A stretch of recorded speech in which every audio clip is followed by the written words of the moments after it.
Hello everyone, good morning and welcome back to Sports Today. We bring you this video segment every morning to help you catch up with some things that have been happening in the world of sport whilst we get some all-important rest. Because let's face it, whilst you need sleep, I need sleep, we all need sleep, the world of sport doesn't really sleep. There's always something or the other going on, and so we help you catch up with some things that were happening which you may have missed out on and make it a little easier for you to track what exactly could be happening in the world of sport through the rest of the day. Without further ado, let's get straight to it. Let's start with a big update. If you're an Indian cricket fan, Mohammed Shami has undergone successful surgery. Now, you'd remember that news had broken that Shami would in fact be going under the knife to fix a heel issue, and now we can confirm that the surgery he's had is on his Achilles tendon, something that had been bothering him since the latter stages of the World Cup, and something that he actually pretty much played through the pain to actually ensure that he could be available for all of India's matches in the World Cup. The latter stage of the tournament, he was taking cortisone injections to ensure he wouldn't feel the pain and that he could keep bowling. But now, of course, after that, not played a game, and there were doubts as to how exactly it would heal, when it would heal, and so he took the decision to go under the knife. As for what exactly his timeline for a return might be, well, what we can tell you for sure is that there's no way he's making it to the IPL. We confirmed as much previously, and at this moment, it seems bleak even to consider him for even an outside chance in the ICC T20 World Cup that is set to take place right after the IPL. Both seem out of the reckoning as things stand. Of course, we don't know how it is that injuries heal and how it is that sometimes, rehab and stuff can be quickened up. Your body sometimes can respond a lot better.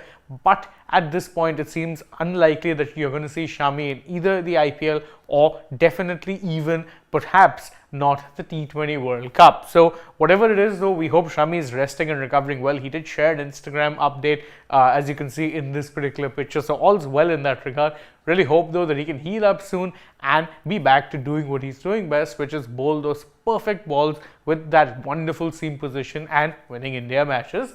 More cricket news, and this time a retirement, and one that came out of absolutely nowhere. Neil Wagner has decided to step away from international cricket, and the decision came as a little bit of a shock because it came right after Wagner was informed by the New Zealand team management that he would not be in the playing 11 for the first test that is going to be taking place against Australia. So after he heard that, it seemed like he had been contemplating the decision anyway.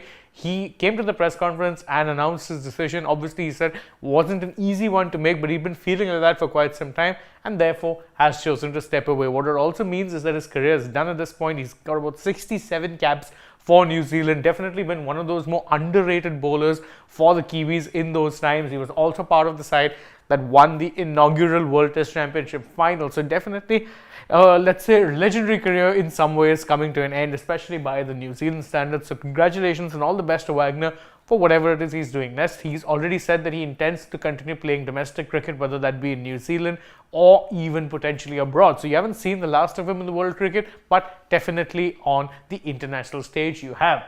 Speaking of cricket, it was a good day for the Delhi Capitals when they took on the UP Warriors last night in the Women's Premier League encounter. And why do I say it's a good game? Well, because quite frankly, they absolutely steamrolled the UP Warriors. And there are two players who definitely deserve a lot of credit for that. There's Marizanne Kapp and there's, of course, Radha Yadav. Now, Kapp really set the game up because early on, when she was bowling, she was getting plenty of swing, and the UP Warriors batters just could not deal with the way she was bowling. Dare I say, it was almost test match like the way she was bowling in the channel on a good length, outside off stump, getting it to move away. The UP Warriors batsman had no answer. She got 3 quick wickets. Radha Yadav ran through the latter parts of the batting as well, got 4 wickets, and the UP Warriors could only get about 119 in their 20 overs.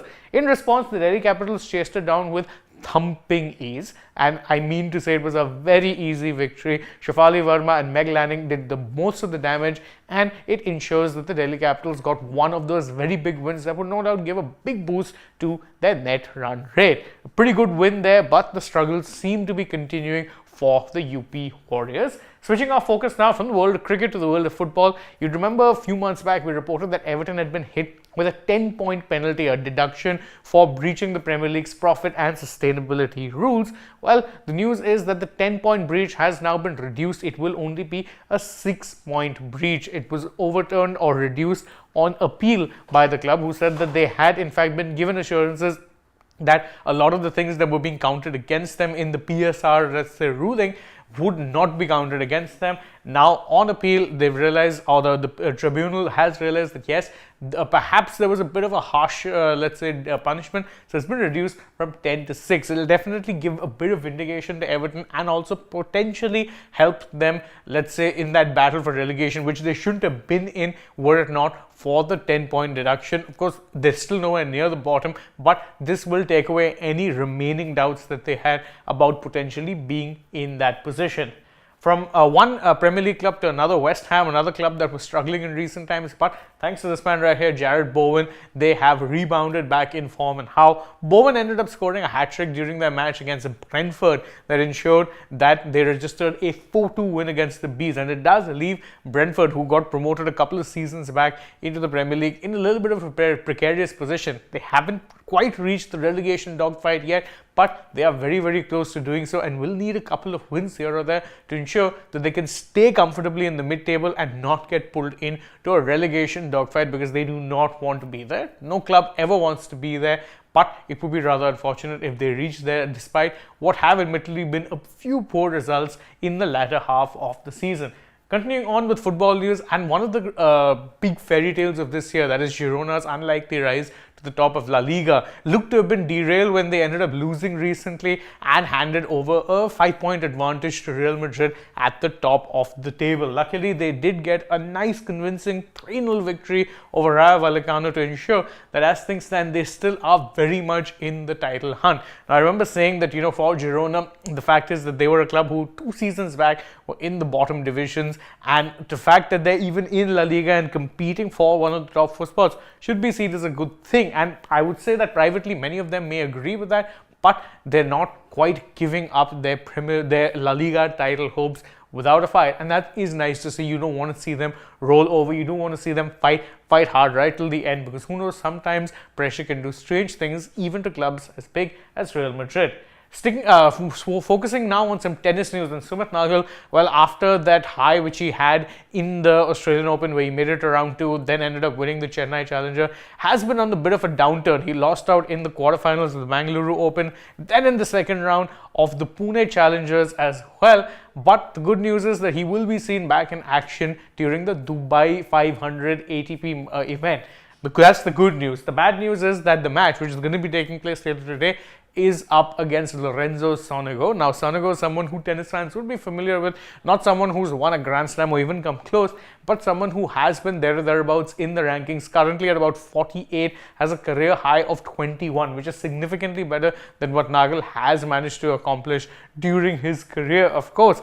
But the good news is that Nagal is directly into the main draw. He got a wild card from the Dubai organizers, which meant that he didn't need to play the 2 qualifying matches. Now, whatever run it is that he can get will, of course, benefit not only his bank balance but also ranking points, which would have doubtless taken a bit of a hit given he lost out on 2 tournaments where he was seen as one of the favorites to go on and win. Now, from one tennis player to another in Andy Murray, and the Brit has once again talked about potentially announcing his retirement sooner rather than later. He won a first-round match in the Dubai Open, which I was talking about, where Nagal will also be playing, and now has said that, look, even though the match which he won was a good one and he won it against a pretty renowned competitor in Denis Shapovalov, he said that once again, I'm looking forward to what are potentially the next few months of my career. And it would be interesting to see how far it is he can go, because again, many get the feeling that Murray has been living on borrowed time ever since he had that double hip replacement surgery. Of course, he's had his peaks as well,